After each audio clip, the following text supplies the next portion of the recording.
PSL कामयाब नहीं थी। अली तरीन ने पूरा का पूरा भांडा फोड़ दिया है पीएसएल का। अभी आप देख रहे थे पिछले 2-3 दिनों से पीएसएल की एक मीटिंग हुई थी, उसके बाद सारे के सारे रिकॉर्ड्स दिखाए जा रहे थे कि व्यूवरशिप बड़ी अच्छी मिली है, बड़ा कामयाब लीग थी, हम भी खुश थे।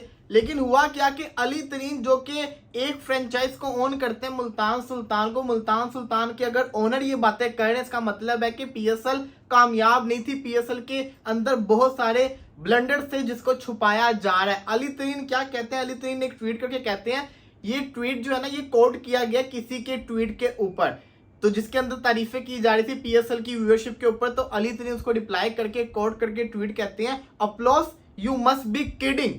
आगे लिखते हैं ग्राफ डाउन का इमोजी बना के, TV viewership is down, stadium attendance is down, social media growth has slowed and team logistic were shambolic. ये मजाक उड़ा रहे हैं टीम लॉजिस्टिक का ये इस वक्त।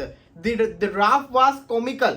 जो ड्राफ्ट आपको हुआ था, आपको याद होगा शाही किले के अंदर, हजूरी बाग के अंदर ड्राफ्ट हुआ था, उसके अंदर कितने ज्यादा ब्लंडर्स हुए थे। उन्होंने हर चीज को बता के कहा और एंड पे कहते हैं they want a standing ovation, कि मतलब कि ये लोग चाहते हैं कि ना इस इतने बड़े ब्लंडर्स के ऊपर इनको स्टैंडिंग ओवेशन मिला जाए। इसी के साथ साथ कहते हैं skip the victory lap and address this slide fans notice. वो बताना चाह रहे हैं कि फैंस सब कुछ देख रहे हैं। यहाँ पे अली तरीन की तारीफ बनती है क्योंकि एटलीस्ट कोई तो ऐसा बंदा है ना जो हक और सच की बात कर रहा है। यहाँ पे हमें बताया जा रहा है पीएसएल की व्यूअरशिप ने सारे रिकॉर्ड तोड़ दिए।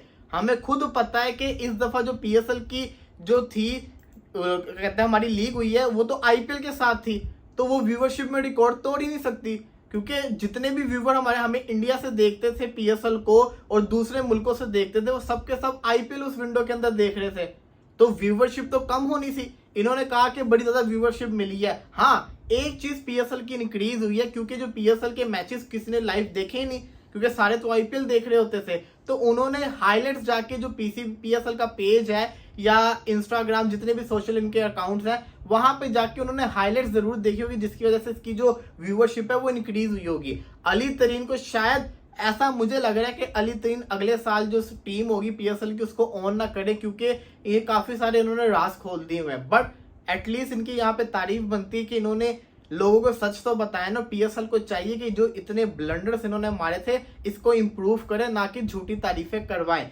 इसी के साथ साथ आकिब जावेद ने क्या कहा है बाबर और रिजवान के फ्यूचर के ऊपर। आकिब जावेद से पूछा गया बाबर और रिजवान के फ्यूचर पे, वो कहते हैं कि ना if any player is not fitting into a format और इज स्ट्रगलिंग, अगर कोई खिलाड़ी फॉर्मेट के अंदर फिट नहीं हो रहा और उसको मुश्किल हो रही है फिट करने में अपने आप को, then definitely there has been a discussion with him about the reason and how he can improve himself। तो वो बताना चाह रहे हैं बेसिकली जो ये स्किल कैंप चल रहा है ये किस चीज के लिए चल रहा है, ये इन्हीं चीजों के लिए तो चल रहा है ना। अगर कोई खिलाड़ी फिट नहीं हो रहा टीम के अंदर, स्ट्रगल कर रहा है, तो उसको समझाने के लिए, उसको तरीके बताने के लिए तो ये कैंप चल रहा है। तो वो ये बात कह रहे थे कि बाबर रिजवान के लिए अगर उनकी जगह नहीं बन रही, वो कोशिश कर रहे हैं और नहीं बन पा रही, तो फिर उनको इस ये कैंप के थ्रू उनको वो जो उनकी जिन चीज़ों में इंप्रूवमेंट की ज़रूरत है उनको इंप्रूव करवाया जाएगा ना। बेसिकली वो ये कहना चाह रहे थे कि इनको यहाँ से इंप्रूव करवाया जाएगा। साथ ही साथ नसीम शाह से रिलेटेड भी उन्होंने जवाब दिया। Naseem had some injuries issues in the past but now he is coming here daily bowling and improving his fitness more and more। Waseem also had an injury and now he is bowling again। तो आखिर जब आज media के साथ बातचीत की थी जिसके अंदर उन्होंने काफी सारी चीजों को बताया। सवाल यह आता है क्या बाबर और रिजवान का कमबैक हो सकता है? जवाब यह बिल्कुल हो सकता है, लेकिन बाबर आजम का कमबैक तब होगा जब आपका साहिबजादा फरहान और साइम अयूब जो ओपनर है इस वक्त, इनमें से कोई लगातार फेल्ड हुआ चला ना, तब होगा। रिजवान का कमबैक हो सकता है, रिजवान का कमबैक मुश्किल है।